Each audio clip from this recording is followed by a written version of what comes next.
യേശുക്രിസ്തുവിന്റെ നാമത്തിൽ എല്ലാവർക്കും സ്നേഹവന്ദനം. ഇന്ന് ഞാൻ പറയാൻ പോണ ഒരു ബൈബിളിലെ ഒരു സംഭവ കഥയാണ്. യേശുവും ശിഷ്യന്മാരും എരിഹോയിൽ നിന്ന് വരികയായിരുന്നു. അപ്പൊ വഴി സൈഡിൽ രണ്ട് കുരുടന്മാരിയ്ക്കുകയായിരുന്നു. അപ്പൊ ഭയങ്കര ബഹളം കേട്ടു. അപ്പൊ അവർ അന്വേഷിച്ചു എന്താ ബഹളമെന്ന്. അപ്പം അവർക്ക് മനസ്സിലായി യേശു വരുന്നുണ്ടെന്ന്. യേശുവിനോട് ചോദിച്ചാൽ സൗഖ്യം കിട്ടുമെന്ന് അവർക്ക് മനസ്സിലായി.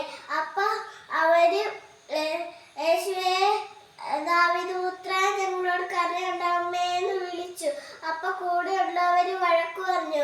പിന്നെ ഒച്ചയ്ക്ക് വിളിച്ചു, യേശുവേ, ദാവീദ് പുത്രാ, ഞങ്ങളോട് കരുണയുണ്ടാകണമേന്ന് വിളിച്ചു. അപ്പൊ യേശു നിന്നു. അപ്പൊ നിങ്ങൾക്ക് എന്ത് ചെയ്തു തരണോന്ന് യേശു ചോദിച്ചു. അപ്പൊ അവര് പറഞ്ഞു, ഞങ്ങൾക്ക് കണ്ണിന് കാഴ്ച തരണമേന്ന് പറഞ്ഞു. അപ്പൊ യേശു കണ്ണിൽ തൊട്ടു. അപ്പൊ അവർക്ക് സൗഖ്യം കിട്ടി. നമ്മളും യേശുവിനോട് പ്രാർത്ഥിച്ചാൽ നമുക്ക് സൗഖ്യം കിട്ടും. ദൈവം എല്ലാവരെയും അനുഗ്രഹിക്കട്ടെ.